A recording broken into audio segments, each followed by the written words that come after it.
Selanjutnya, kita akan membahas mengenai transkripsi dan translasi. Namun, terlebih dahulu kita akan membahas tentang sintesis protein. Tahukah kalian, tubuh kita memerlukan banyak sekali zat agar tetap sehat. Salah satu zat yang dibutuhkan oleh tubuh kita adalah protein. Proses pembuatan protein ini dikenal sebagai sintesis protein. Teman-teman, tahu nggak mengapa tubuh kita harus melakukan sintesis protein? Jawabannya, karena protein merupakan nutrisi penting yang dibutuhkan tubuh kita agar tetap sehat. Protein terdiri dari rantai panjang asam amino dan merupakan komponen di berbagai bagian tubuh, seperti rambut, kulit, otot, dan sel darah. Nah, tujuan utama sintesis protein adalah untuk membentuk dan merakit protein yang akan digunakan dalam tubuh sebagai komponen penting dari struktur organisme hidup. Enzim, hormon, dan membran sel dalam tubuh kita itu merupakan hasil dari susunan protein.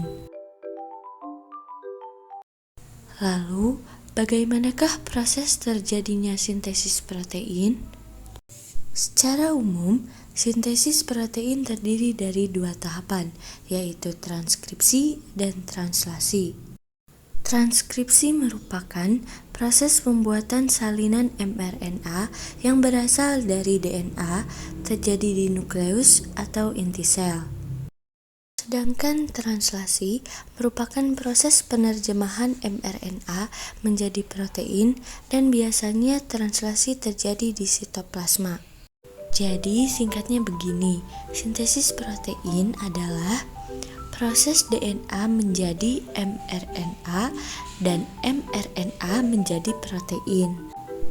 Ada 3 jenis RNA. Yang pertama yaitu mRNA atau message RNA atau RNA duta yang berfungsi sebagai pembawa kode genetik atau kodon dari kromosom yang ada di nukleus ke ribosom yang ada di sitoplasma. Yang kedua, rRNA atau ribosom RNA ini berfungsi sebagai mesin perakit polipeptida yang bergerak ke satu arah di sepanjang mRNA. Dan yang terakhir, tRNA atau transfer RNA fungsinya untuk membawa asam amino ke ribosom. Istilah-istilah dalam sintesis protein. Yang pertama, sense, yaitu untai yang berperan sebagai pengkode atau non-template atau bisa disebut juga bukan cetakan. Yang kedua, antisense, yaitu untai yang berperan sebagai cetakan atau template. Yang ketiga, kodon atau kode genetik yang dibawa oleh mRNA. Yang keempat, antikodon triplet basa nitrogen yang terikat dengan mRNA secara spesifik. Yang kelima, promotor titik awal atau star, poin tempat menempelnya RNA polimerase. Dan yang terakhir, terminator, yaitu titik akhir atau titik pemberhentian proses transkripsi. Baiklah teman-teman, setelah kita mengenal beberapa istilah dalam proses sintesis protein, mari kita bahas proses sintesis protein yang pertama, yaitu proses transkripsi. Teman-teman, proses transkripsi terjadi dalam 3 tahapan. Yang pertama, inisiasi atau permulaan, kedua, elongasi atau pemanjangan, dan yang ketiga, terminasi atau pemutusan. Selama proses transkripsi DNA digunakan sebagai template atau cetakan untuk membuat mRNA dengan bantuan enzim RNA polimerase. Selama tahap inisiasi, wilayah promotor berperan sebagai situs pengenalan untuk RNA polimerase. Pengikatan RNA polimerase akan menyebabkan kedua untai DNA membuka. Kemudian, terjadi proses elongasi di sepanjang untai DNA cetakan atau antisense. Basa nitrogen DNA akan berpasangan membentuk mRNA dan RNA polimerase akan menambahkan nukleotida dari ujung 5 aksen ke ujung 3 aksen pada RNA yang sedang tumbuh. Setelah RNA polimerase mencapai pada bagian terminator, maka proses transkripsi mRNA telah selesai. Kemudian, RNA polimerase DNA dan mRNA akan memisahkan diri satu sama lain. Untaian mRNA yang telah dibuat selama proses transkripsi terdiri dari dua wilayah, yaitu ekson atau wilayah kode untuk protein dan bagian non-coding yang disebut intron. Bagian mRNA yang akan digunakan dalam proses translasi hanya bagian ekson, sehingga bagian intron dari mRNA akan dihapus. Proses penghapusan intron ini disebut intron splicing dan dilakukan oleh kompleks yang terdiri dari protein dan RNA yang disebut spliosom. Kompleks ini akan menghilangkan bagian intron, lalu ekson yang berdekatan akan bergabung untuk sebuah untai mRNA yang utuh. Poin penting yang harus diingat dalam proses transkripsi adalah adenin pada DNA akan berpasangan dengan urasil pada mRNA. Timin pada DNA akan berpasangan dengan adenin pada mRNA. Guanin pada DNA akan berpasangan dengan sitosin pada mRNA. Dan sitosin pada DNA akan berpasangan dengan guanin pada mRNA. Nah teman-teman, mRNA yang telah terbentuk akan mengandung 3 urutan basa nitrogen atau biasa yang disebut dengan kodon. Selanjutnya, mRNA atau kodon ini akan meninggalkan nukleus melalui pori-pori nukleus menuju ke sitoplasma untuk melakukan tahap selanjutnya yaitu translasi. Kita akan melanjutkan proses dari sintesis protein. Sebelumnya, kita telah menyelesaikan tahapan transkripsi, di mana mRNA yang berada di nukleus akan keluar menuju sitoplasma melalui pori-pori nukleus. Hal ini dilakukan untuk melanjutkan ke tahap berikutnya yaitu translasi. Sehingga ada beberapa poin yang harus kita ingat di sini. Yang pertama, translasi merupakan proses penerjemahan mRNA untuk dibuat menjadi protein. Hal kedua yang harus diingat dalam translasi adalah atur cara memasangkan basa nitrogen. Pada translasi, adenin pada mRNA akan berpasangan dengan urasil pada tRNA. Urasil pada mRNA akan berpasangan dengan adenin pada tRNA. Guanin pada mRNA akan berpasangan dengan sitosin pada tRNA dan sitosin pada mRNA akan berpasangan dengan guanin pada tRNA.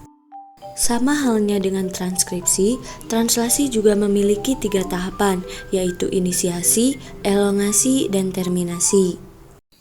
Pada tahapan translasi ini, mRNA berperan sebagai cetakan untuk pembuatan protein. Sebagaimana kita ketahui bahwa mRNA mengandung urutan 3 basa nitrogen yang disebut dengan kodon. Dalam sintesis protein, kurang lebih terdapat 64 kodon atau kode genetik yang mengatur dalam pembentukan asam amino tertentu. Ada 4 kode genetik khusus, yaitu 1 kode genetik mulai atau start dan 3 kode genetik berhenti atau stop. Baiklah, tahapan translasi dimulai dengan terikatnya subunit ribosom kecil ke bagian untai kodon mulai atau start.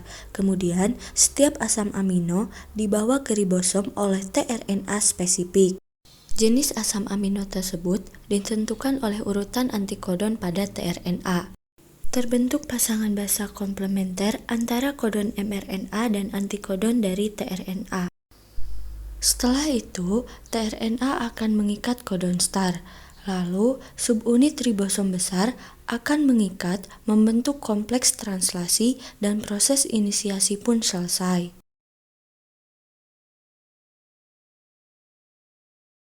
Dalam subunit ribosom besar, terdapat 3 ruang berbeda yang disebut dengan situs E untuk exit, P untuk peptidil, dan A untuk aseptor.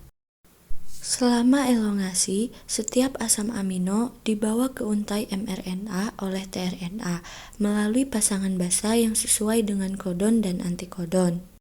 Setiap antikodon pada tRNA merupakan kode yang sesuai dengan asam amino tertentu.